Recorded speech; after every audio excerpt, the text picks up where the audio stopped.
So good day everyone. Today we will be discussing about the ASEAN tourism workplace diversity, which is we choose the country Myanmar.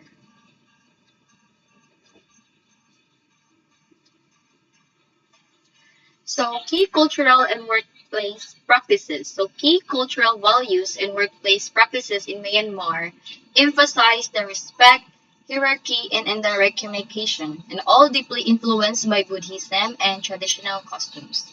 So these are our examples of the cultural values and workplace practices in Myanmar. First, we have the respect for hierarchy, indirect communication, harmony and saving face, dress and appearance, social interaction, and lastly, we have the workplace conduct. So first, let me explain to you the respect for hierarchy. So Myanmar is high power distance culture where respect for seniors and authority is central. In their workplaces, seniority is acknowledged in greetings, decision making, and also the communication. Next is we have the indirect communication. Communication is often polite and indirect to avoid the confrontation and maintain the harmony. Also by saying the yes may sometimes mean maybe or no to avoid embarrassment. Also, in Myanmar, criticism is conveyed gently and privately. Next is we have the harmony and saving face. So harmony and saving face, maintaining the positive relationships and avoiding public embarrassment is crucial. Losing temper or raising one's voice is seen as a weakness and a loss of face for both parties. Next is we have the dress and appearance.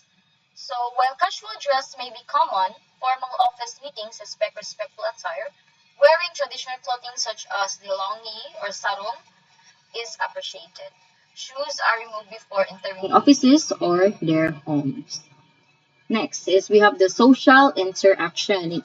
So in Myanmar, culture values politeness, modesty, and patience. People may smile even when angry to protect their relationships. And also, meals with colleagues are social times, not for work discussions. And last, for our cultural values and workplace practices, is we have the workplace conduct. So bosses are often seen as father figures and loyalty is valued. Workplace encourage group harmony and workers tend to avoid open and disagreement or the direct confrontations. So now let's proceed to the business etiquette. So what is business etiquette? So etiquette is a term for the behavior. We all know what is business etiquette, right? It's a term for the behavior guidelines that apply to the workplace. Especially this means acting professionally when communicating with co-workers, managers, and also the clients. And having a good business etiquette can increase your chances of success in the workplace. So this is our example of business etiquette in the Myanmar. First is we have the formal greetings. So formal greetings greet the most senior persons first, often with a slight bow or nod. Business cards are exchanged with both hands and respectfully studied before putting them away. Next is we have the meetings. Meetings avoid scheduling meetings during lunch hours.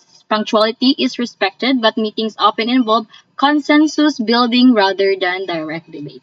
And lastly, we have the respect for religious and their cultural practices. Allow staff to participate in religious or community ceremonies. Do not make disrespectful gestures or jokes about the Buddhism, which is their culture. So these are the examples of the business etiquette in Myanmar. So I will now pass the floor to Ms. Orozco.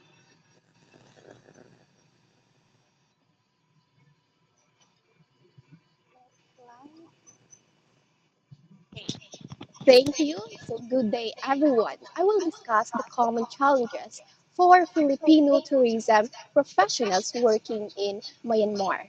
So, Filipino tourism professionals in Myanmar face several significant challenges, mainly due to the country's current political, security, and labor situation.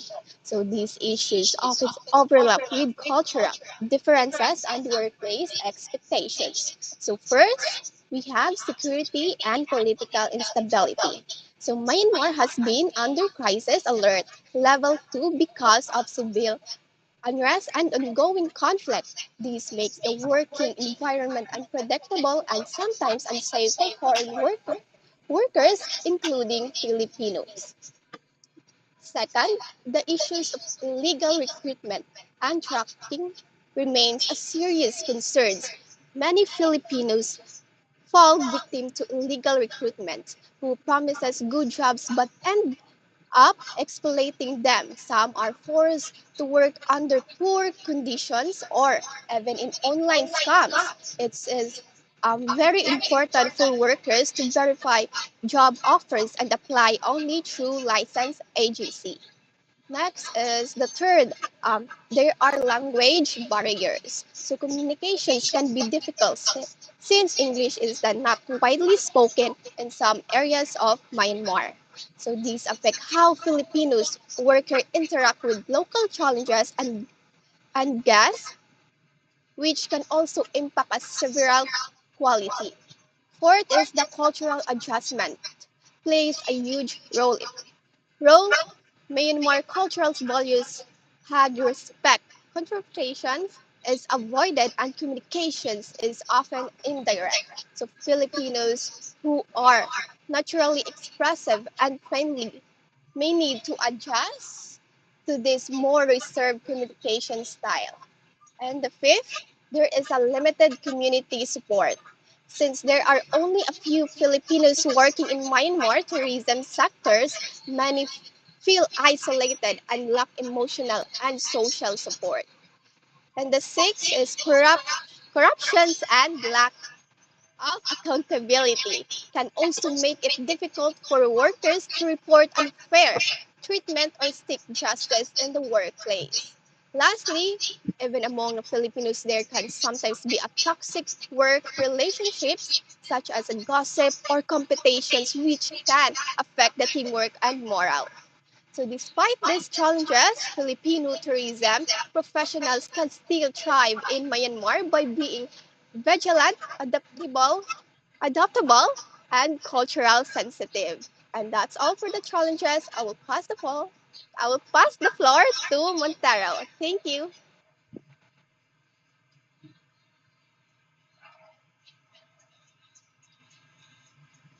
So thank you, Ms. Orozco. So let's start the ASEAN Mutual Recognition Arrangement for Tourism Professional in Myanmar.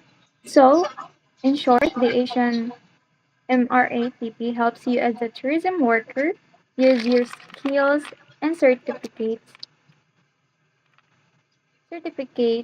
to work in other Asian countries. It makes easier for you to find jobs and accepted in tourism industry anywhere in Southeast Asia. The main points. So first, the MRATP helps Myanmar tourism workers work in other Asian countries. So, the MRATP allows you as a tourism worker from Myanmar to work in other ASEAN countries more easily. It recognizes your skills and qualifications so that your experience is accepted across the region. So next, it makes their skills and training officially recognized across the region. So it means that your skills and training are formally acknowledged and accepted in different places within the region. In other words, you can use your qualification wherever you go and people will recognize them as a valid and trustworthy. That's Ms. Baramin. Workers such as tour guides, hotel staff, and travel agents can use one Asian certificate for job applications abroad. This policy makes it easier for skilled workers in the tourism industry to work in different Asian countries and move freely for employment within the region. It gives them more chances to work and earn better income. The ASEAN certificates help workers find jobs more easily and allows them to make a better living. The program also helps Myanmar improve tourism training and reach international standards. The program helps Myanmar upgrade the quality of So, its tourism training so that it matches global levels, making Myanmar tourism workers more skilled and competitive internationally. Lastly, it helps boost Myanmar tourism industry and supports worker mobility across Asia. Next, Ms. Ekam, San Juan. Thank you, Jazmel. Next slide, please.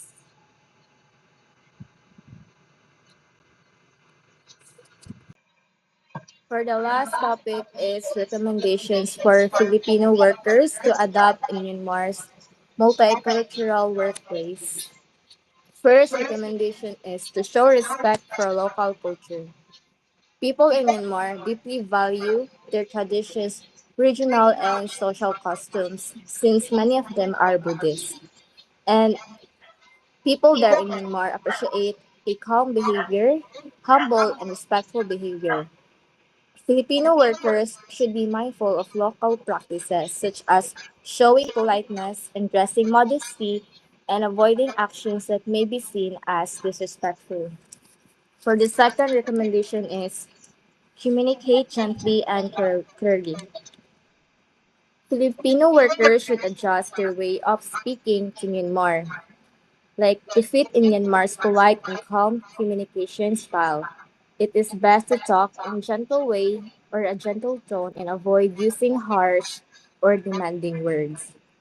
By speaking clearly and respectfully, this shows a professionalism and helps prevent misunderstandings. Next slide.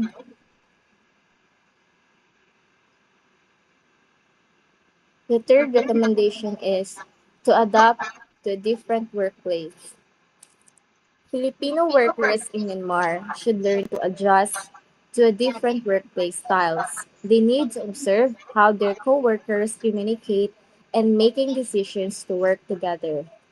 By listening first before giving suggestions or opinions, and by showing this shows respect and professionalism in communication to adapting in different kind of workplace.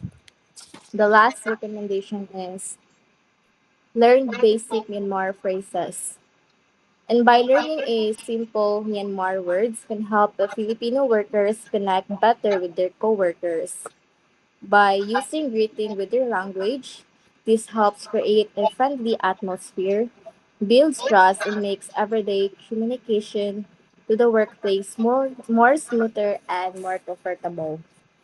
So that that concludes our report, and we hope you gain some more valuable insights to our report.